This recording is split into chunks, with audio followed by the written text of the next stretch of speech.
Hello everyone and welcome to my review of the Ford Bronco here in the Badlands trim with the Sasquatch package added onto it with quite a few other options ticked as well. Now, we have been waiting quite some time for this product, haven't we? It's been delayed, there's been COVID, there's been all of the things to get in the way of this product and make people think that perhaps they were waiting in vain. But I can happily report to you that that is not the case. I've got plenty of great photography here of being out and about in the wilderness, in the kind of place that the Bronco should be let loose. But I'm going to be taking all of my time driving in and about town because when it comes to off-roading stuff, I'm very far from an expert, and there's no getting away that there is a collection of individuals that will strictly keep their Broncos on the road. So let's talk about the on-road driving dynamics, but still take in some of this great scenery.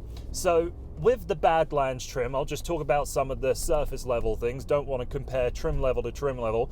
You can make a video that lasts half an hour just on that. But the standard powertrain setup for this trim is the 2.3 litre four-cylinder engine with the 10-speed automatic. Here, I've got the upgraded 2.7 litre V6, still with that 10-speed auto, and the engine combination with the transmission, and they work together quite well. When the entire system is warm, the transmission shifts gears very quickly, very smoothly. Doesn't really ever seem like the engine is all that stressed, but if you ever put your foot down, it feels like it runs out of steam at about 4,000 RPM. I wouldn't say that it's gutless, but you kind of get everything out of its capability by around that mark, the 4,500 mark. So I originally anticipated I would get into this product and think that you wouldn't need the additional power of the 2.7, and do you need it? Probably not, but given how often I am planting my foot to the ground to try and overtake someone or get up to highway speed, I think the 2.7 litre is more suitable for this product. Now, of course, people are going to want me to compare this to the Wrangler, and obviously I'm not going back to back here, so take everything that I'm saying with a slight grain of salt. I've driven enough Wranglers to know how they feel, but it's been quite a while since I've been behind the wheel of one. But the most critical thing is that the steering in the Bronco feels so much more sure of itself. It feels a lot more confident at highway speeds, at in-town speeds. When you're driving the Wrangler, you often have to have two hands on the wheel because it will seem like the car will just do something to surprise you. The wheel will just jump out of your hands, and especially at highway speed, you're always correcting. And the same isn't exactly true here. In the Bronco, I feel very confident going down the highway with just one hand on the wheel. I feel like I have to do significantly less corrections when going at any sort of speed.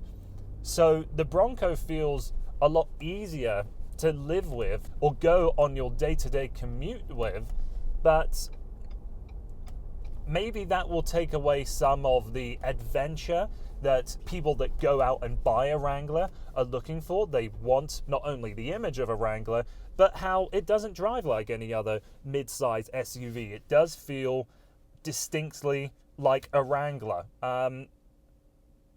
Is that a pro or a con? I think that depends on who you are. For me, being in this vehicle, it certainly has the characteristics of a body-on-frame SUV and plenty of other things that I'll discuss that are maybe a downside to some buyers. But if you're aware of how the Wrangler drives and how it operates, you'll be very familiar of how this Bronco drives too. Braking performance is good, steering's on the heavier side, which I quite like, and even when you push your foot hard into the throttle, you don't really get much of vibration of the engine into the cabin. I like that. So in case you aren't aware of it by now, the Bronco has removable roof panels and removable doors. I'm not going to do either of that in this video today, just for the sake of if I get something wrong and I damage a component, I'm going to feel pretty sick of myself. So just trust me that they do, and here's some great footage and pictures to show you what the Bronco looks like when it's stripped down a bit. And it all adds to the character of this product. It's very much what people want to do with a vehicle like this. And obviously you're going to hear some squeaking and some rattling of some components. The windows and the doors aren't going to have as good of a seal as any other unibody crossover. Over the week that I've been testing out this product, it has been quite cold, so there's been a fair amount of cold air bleeding into the bottom of the doors too.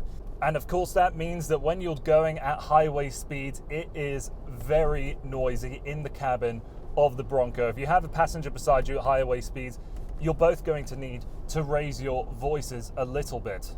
So in my mind, those things that I've just listed are categorized as downsides. But if you're aware of the Wrangler or any other body-on-frame SUV that's built to the same sort of mission as this Bronco, it's not something you aren't going to be surprised by, I don't think. But here's some of the upsides that I can happily report to you here in the Bronco.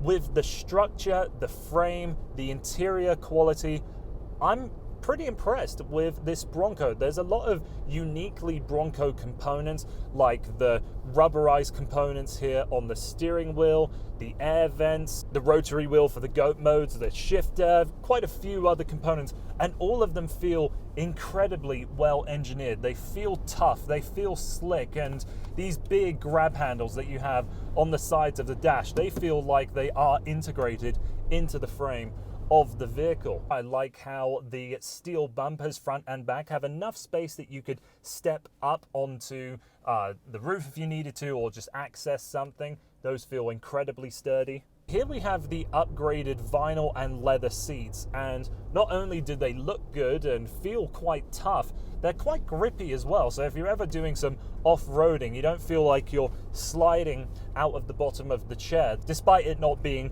deeply set towards your butt. The latest big screen from Ford works really well. Very simple layout of the climate control, the steering wheel buttons, like I said, they're rubberized, they feel quite good. And like I said, there's undoubtedly some squeaking and some rattling, but it's not coming from the componentry that I see in front of me. It's the parts that come off of the car.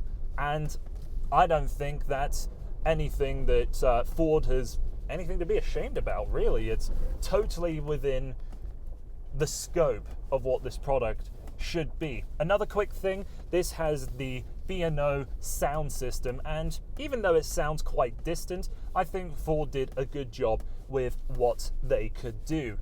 A couple of other things I'd like to note in this product: the rear seat space is fantastic. It's that stadium seat setup, so the rear seats sit higher than the bases of the front seats, and with that you can look down over the driver and the front passenger, and I can comfortably sit behind myself. I'm 6'4", and given how much additional headroom that I have, I would be quite comfortable to sit in the back here of the Bronco. You've got the Moly straps like we saw in the Bronco Sport, and those seats do fold down 60-40. I would have liked to see a three-way split here in this vehicle. Maybe that's something that could be added into the future. And you don't have any rear cup holders back there, which could be a disappointment to some, I suppose.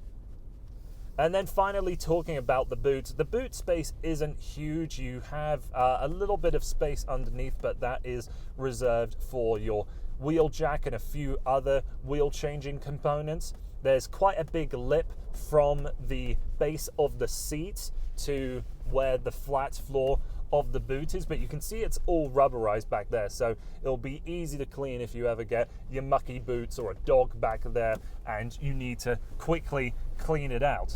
So how do I conclude my time with the Bronco? Well, I will say that this really isn't my kind of product. I could never own a vehicle like this. The amount of highway driving that I do, it would be pretty unreasonable to have this as my daily driver. But to be in a vehicle that in its first model year, I honestly think is put together incredibly well, and it has all of the off-road ability that I know I would be able to access.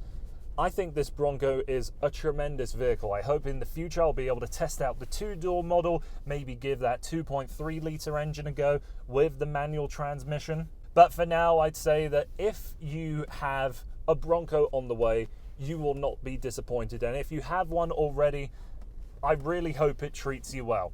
So that's everything I wanted to say here in this review. Thank you very much for taking the time to watching this video, and I hope to see you again on the channel soon.